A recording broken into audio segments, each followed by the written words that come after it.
Cox. Hi, everyone. It's Natalie. Welcome back to the podcast. Today's conversation is going to inspire you, especially if you've ever faced fertility challenges, or maybe you know someone who has. I'm joined by Monica Cox. You might know her from the Finding Fertility podcast. We're talking about her journey, which is like that of many others with unexplained infertility, gut health, and other issues. And we're talking about discovering her root causes and how they changed everything, not just when it comes to having a family, but overall health. We'll talk about getting radically honest with our health and why just relax is not helpful advice, and the real power of listening to your intuition, even when the experts say something else. Monica talks about how changing her diet and healing her gut transformed her whole life. It's very similar to my story. Whether you're on a fertility journey, whether you care about women's health, or you just want to learn how to tune into your own body, this episode is for you. And before we get into it, don't forget to download my free gut reset guide.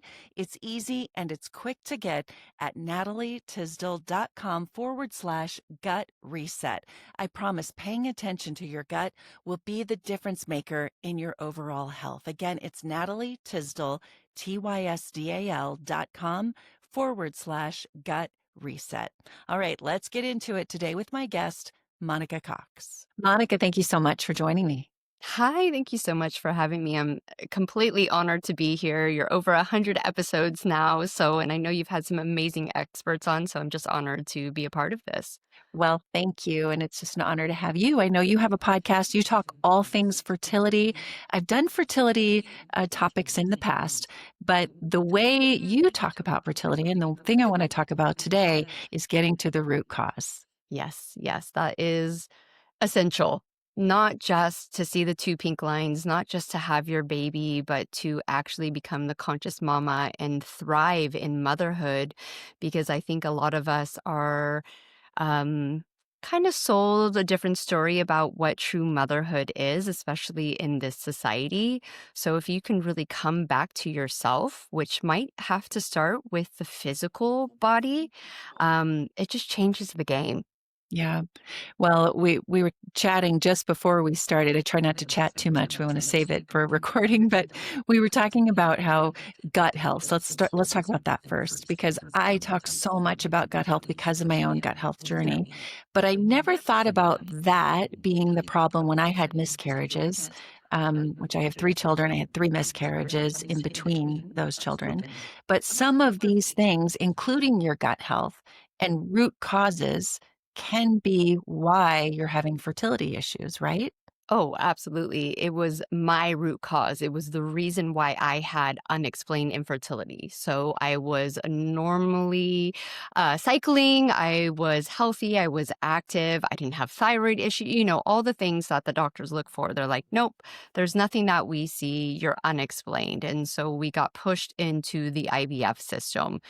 It was a shambles. The IVF completely failed. We got no healthy embryos, and the doctors just looked at us and said, well, you're 30, your eggs are old, and they're not good because your husband's sperm is fine. There's nothing you can do about it, so just keep trying IVF, cross your fingers, and hopefully it will work. And I sat in this appointment. We lovingly call it the WTF appointment, like what just happened. And I intuitively knew that they were wrong. I didn't know how I was going to prove them wrong. I didn't know what I needed to do, but I got this hit of just like, you're going to figure this out. And so, very long story short, right? My journey was 8 years. I was already 3 years into my journey during that IVF, and I took a year off. And like many of us listening to this podcast, I started just listening to other people's um, knowledge about wellness. And back then, this is about 15 years ago, there wasn't a lot of great health and wellness podcasts, and there just definitely weren't any fertility podcasts talking about root cause. So I had to piece things together, which I actually was really good for me because I like that type of journalism. I like to get all these little nuggets of knowledge. And I radically improved my health. I mean, you could just not fault me. Like all my symptoms, my bloating, my diarrhea, my brain fog, my tiredness, my moodiness, my PMS went away. And I did this through diet. I went paleo and, a little bit of yoga, which I hated at the time. It was way too boring for a type A person. And I wasn't getting pregnant. And I went back, I found a new clinic because I had another intuitive hit that I needed some autoimmune testing. And so we went to this new clinic and they talked us out of the testing. They said, you're not having reoccurring miscarriages. And at the time, that was the standard. You needed to be having 3 miscarriages to get this test. And so I listened. I did a whole nother round of IVF. And even though it didn't work, I didn't get pregnant on that IVF, we made healthy embryos. So for me, it was a win because I was told you can improve egg quality. Well, I have the science, I have the proof through these 2 IVFs that you can absolutely do that. Because traditionally we hear you start producing the most healthy eggs when you start menstruating, and then they decline until you go into menopause, Yes. right? Yeah, which is complete BS, old 80s junky science. I think we can all stand here pretty confidently that they still don't understand a woman's body in a scientific way. There hasn't been enough research. And when you're really looking at a society who we can now see is on the decline, and what I like to say of cellular health, there's a very big difference between your biological health, meaning your cellular health, and the numbers of, birthday candles on your birthday cake. Yeah. Very 2 different things. Yep. Yep. And at the time, I wasn't able to articulate this, right? I was still in my infancy. And after that, IVF didn't work. We had some embryos on ice. I just went and demanded the testing. It's an autoimmune panel, and it has lots of different markers. One of them being your high natural killer cells or natural killer cells, which everyone has. They're there to protect us, defend from viruses and colds and, even help with cancer. But when you have gut issues, you get the leaky gut, your the particles that shouldn't be in your bloodstream are there, and your immune system is like attack, attack, attack. It's doing its job, but now it's attacking your body. And for me, it was twofold. I had such high inflammation through my whole body because it's all connected. Things Yeah. can be localized. You can have specific issues, depending on your genetics and your history. But things aren't separate. So if you have a gut that is just in havoc, other things are going to suffer because your gut is the master controller. We can bring this down to really just common sense. You need your gut to function in a certain way so the rest of your body gets the nutrients it needs. End of story. Yeah. So if the first thing is out of commission, other things are going to start going wonky. So I had so much inflammation. I had really poor cellular health, which means I had low egg quality.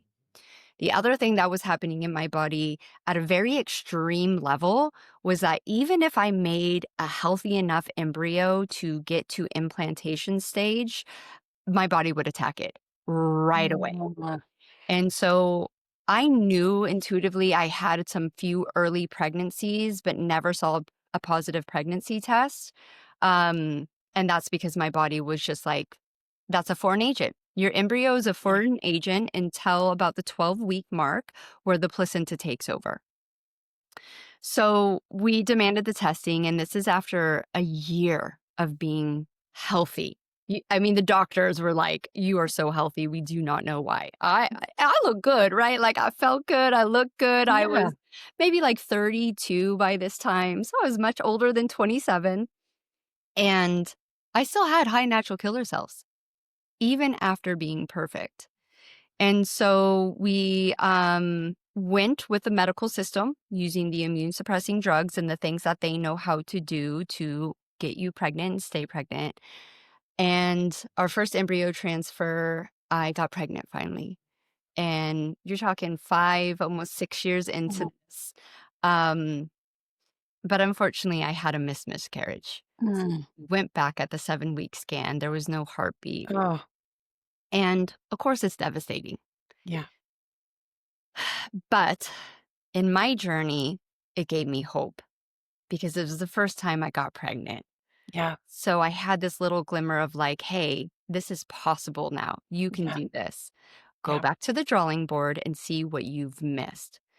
So, because I had this knowledge now that I did have NK cells, and because I was so deep in functional medicine, luckily there was a blog at the time, and it was, one of those like, late 90s, early 2000s blog called The Paleo Mom. I'm sure everyone knows Sarah. I think Valentine is her last name.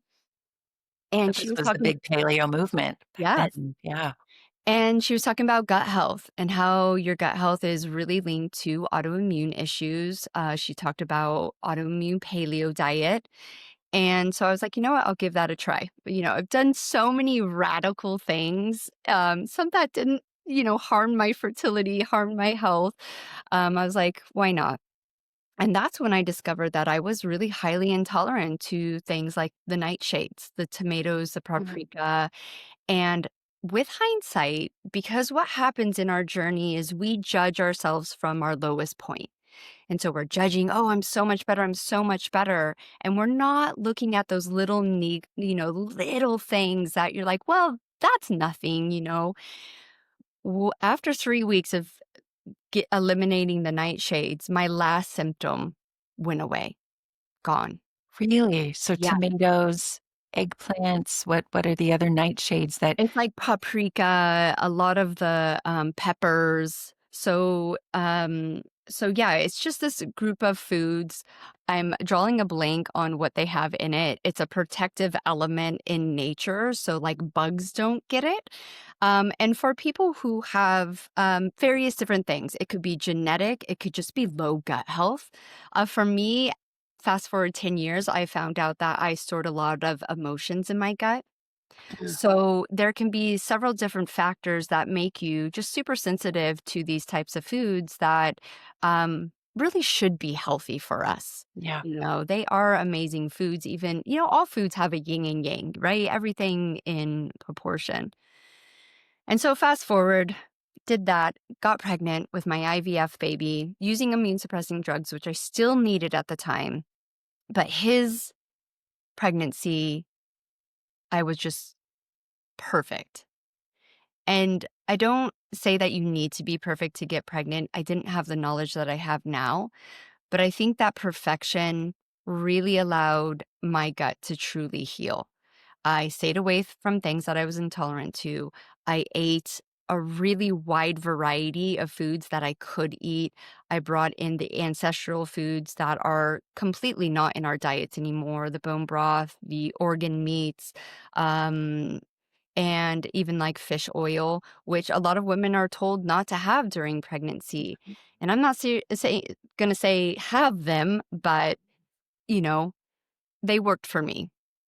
And I had my beautiful baby and I was just in heaven. And I know women going through a struggle when they're told to just relax, stop stressing over it, Mhm. don't overthink it.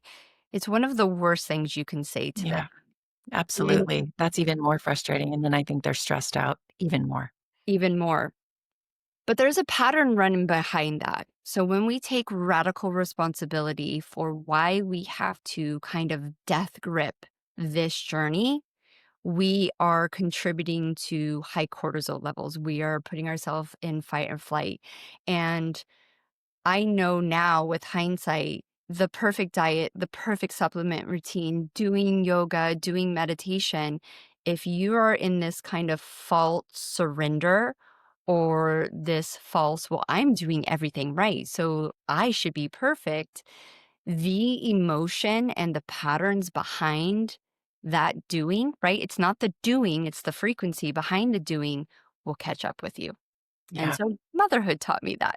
That was a very, motherhood brings you joy, it brings you wonder, it brings you just all these amazing things, but it also can be a mirror.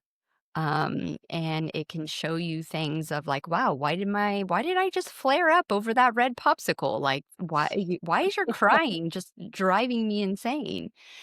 And so having that radical, honesty can really help when someone tells you to just relax. Instead of getting that defensiveness, you can go, okay, if relaxing does help in a constructive way, how can I start applying that to my life? Yeah. And so my IVF baby gave that to me. When you have a baby after years of fertility struggles, you naturally just lose all of that pressure, all of that stress. It is a gift, and it's hard to get that, in the journey. And so we just lived life, and we had an amazing time, and I had the most gorgeous baby ever.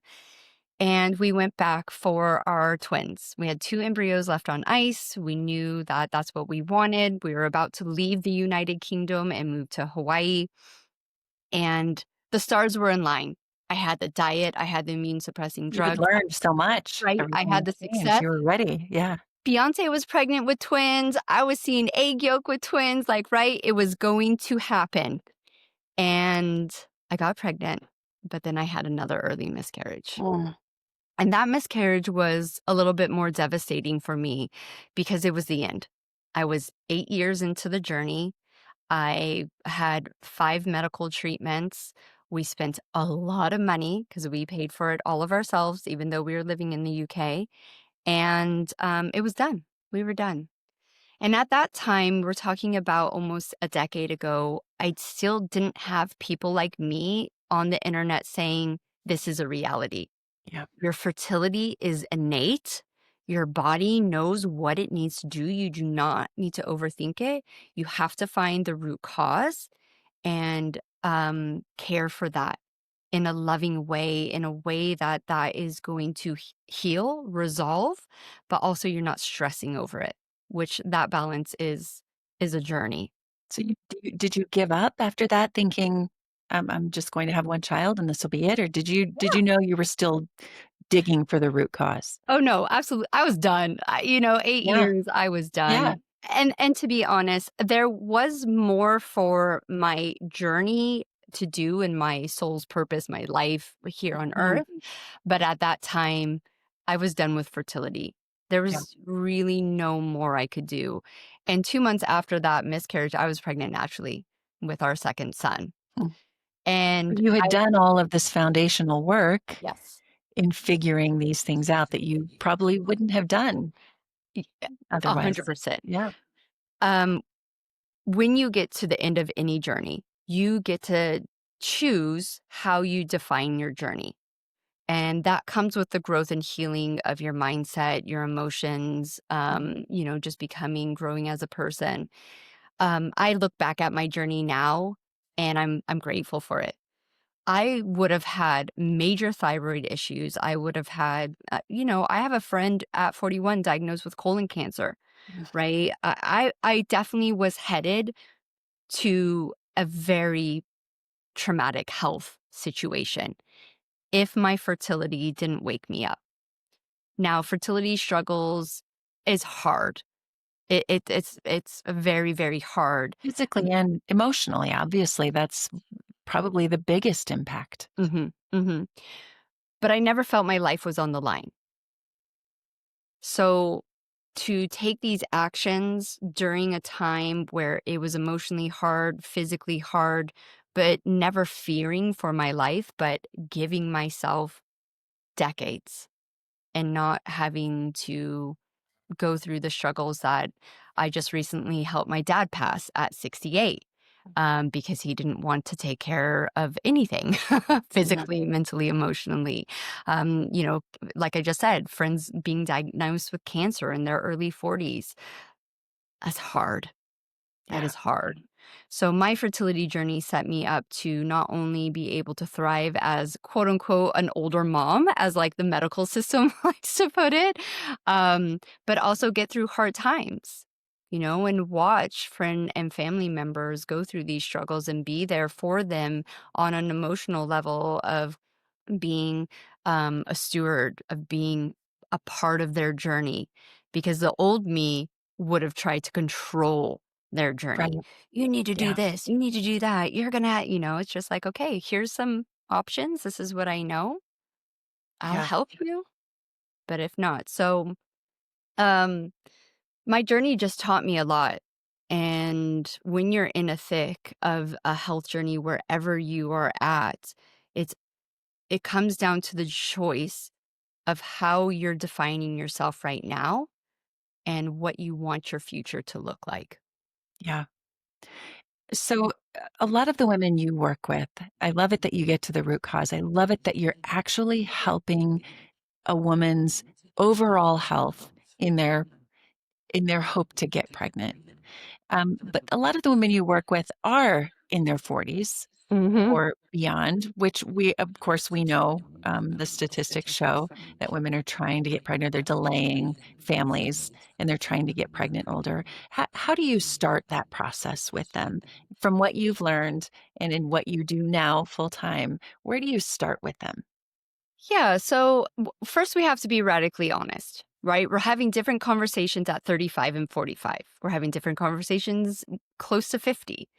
We're having different conversations on where your level of health is. Because I truly believe no matter where your level of health is, we can get you to a much higher standard. But the truth is it takes time. This isn't a quick fix. Yeah. And so with our biology, we do have a certain time frame and we have to honor that as women. I'm not going to sit here and say, well, you could just do whatever you want. Like we've got factors here, right? And we want to be really grounded in reality and what we can do with the time frame that we have. So whether or not women choose to use IVF or need IVF, because there's two different distinct factors there.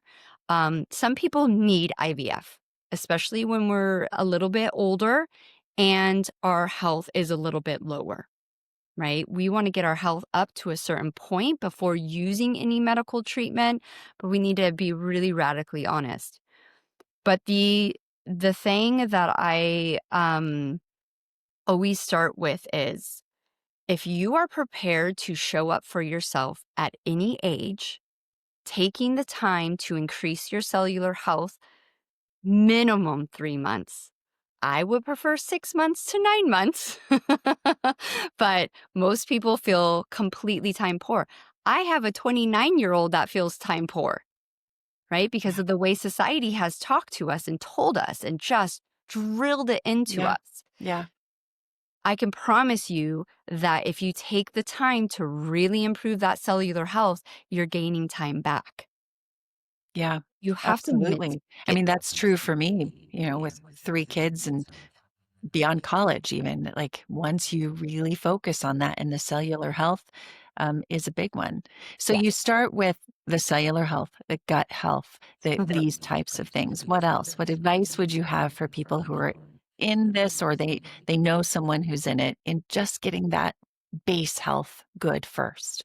Yeah, so I like to break it down really simply, right?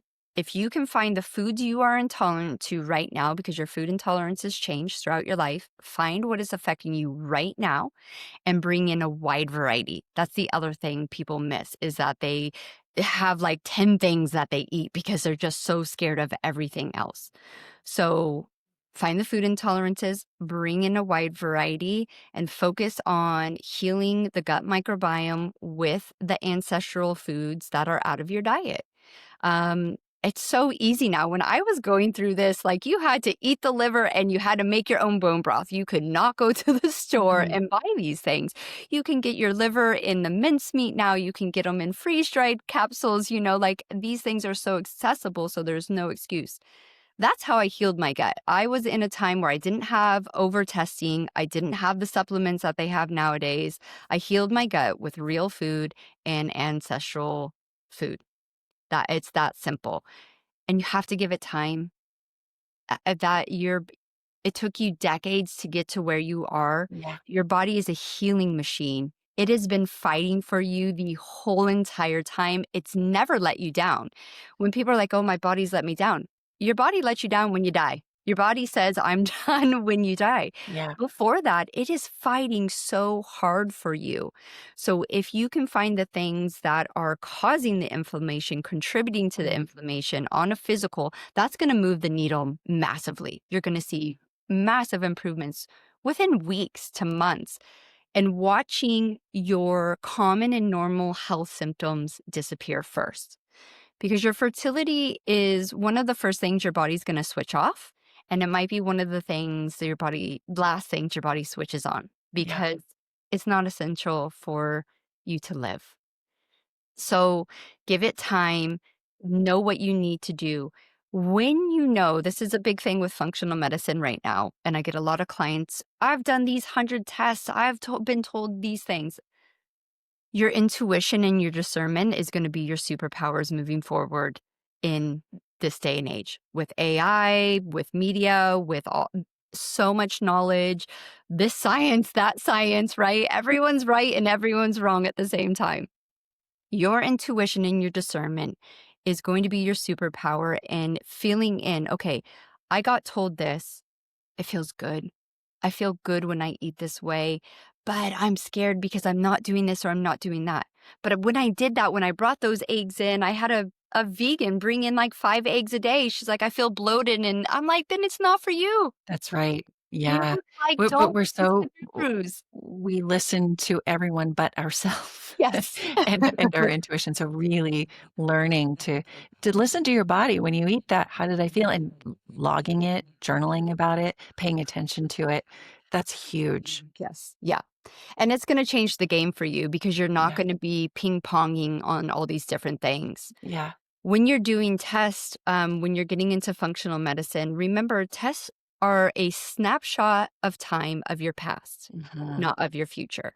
So you want to take that information, apply the knowledge that you can, and then move on with your life with confidence that, hey, I'm doing the right thing right now.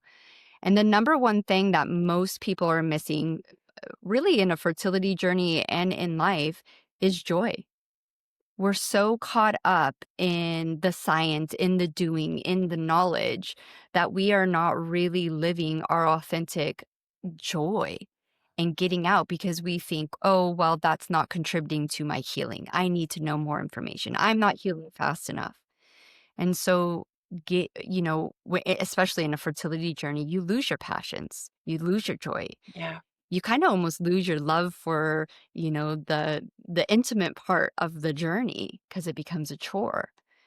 And it sounds so mundane.